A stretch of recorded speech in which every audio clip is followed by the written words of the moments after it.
Alright, this video is going to show you how to find a cubic function given a table. So this is the example that we used in class. First thing you're going to do is the differences. This is how you should always start to show what type of function it is. So we're going to go ahead and take 5 minus 16. So move in the direction of the arrows. So do that subtraction. 16 minus 15. That's a 1. 15 minus 8. 7. 8 minus 1 is 7, and 1 minus 0 is 1. That says we're not linear. So we continue the process of doing the differences. So we got negative 11 minus 1. That'll give us negative 12. 1 minus 7, that's negative 6. 7 minus 7, that's 0. And 7 minus 1 is 6. That tells us it's not quadratic.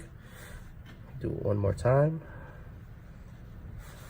Negative 12 minus negative 6 gives us negative 6.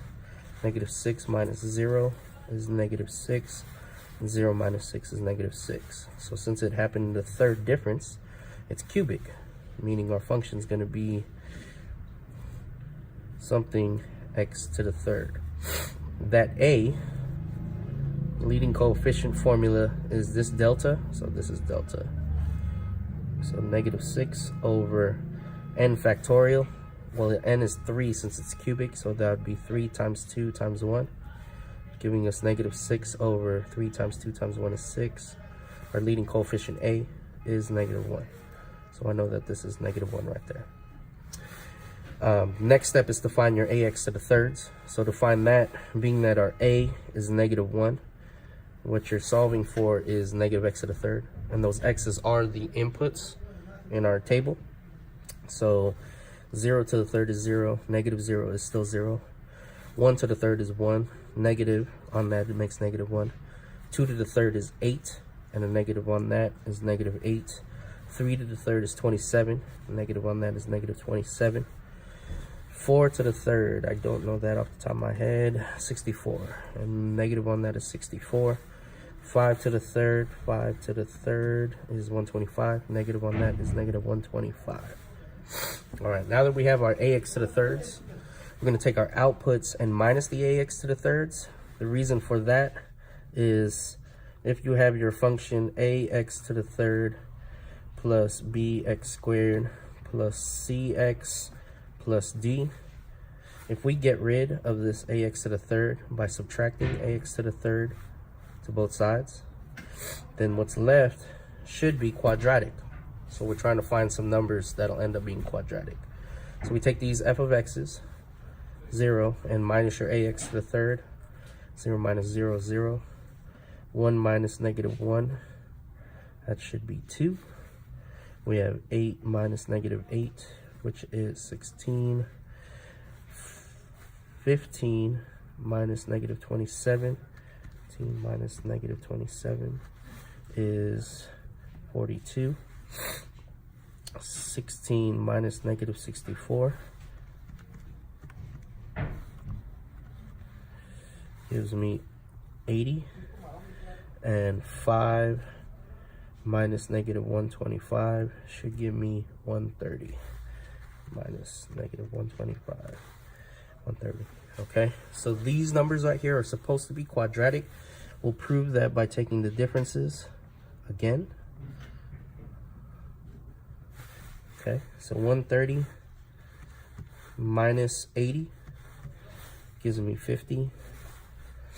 42 minus 80 gives me, oh, did that backwards. 80 minus 42, going in this direction, gives me 38.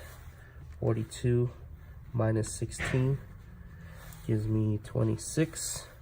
16 minus 2 gives me 14, and 2 minus 0 is 2. Not linear, as expected, because we expect it to be quadratic. Do the subtractions, differences again. 50 minus 38 gives me 12. 38 minus 26 gives me 12. 26 minus 14 gives me 12, and 14 minus 2 is 12. Happened in the second difference, as expected. It's quadratic. The leading coefficient of the quadratic is this delta, 12, divided by 2 factorial, which is just 2, meaning it's 6. So this next part for the bx is plus 6x. And we have the rest of the cubic function cx plus d, but this d is the y-intercept, which is 0. So I could put a 0 there. Okay, so far we have everything except for that c. To solve for c, we jump into part 2. Okay, we're going to choose a point, and I think the easiest point to choose is the one with the input of 1 and whatever the output is. This is your x and this is your f of x. So instead of f of x, I'm going to place this 1. And in all of these x's, we're going to place the input of 1, which makes it a lot easier to calculate because you're going to end up multiplying and finding exponents to the number 1. Okay, so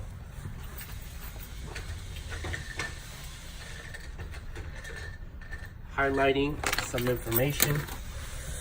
This output 1 is this guy right here, f of x. This input 1 is all of these inputs where we plugged in the 1s. So now we can go ahead and solve this out to solve for c. 1 equals to 1 to the third is 1. With a negative on it makes negative 1. 6 times 1 is 6. This becomes just a c plus 0. We don't need to write that anymore. Continue solving this out. We got negative 1 plus 6 is 5 plus c. And to find c, minus 5 from both sides. C has to equal to negative 4. So meaning the function for that table, to fill in that c, we have negative x to the third plus 6x squared, there, plus, oh, we should put minus 4x because the c is negative 4, and then plus 0, which we don't need, and there is your function.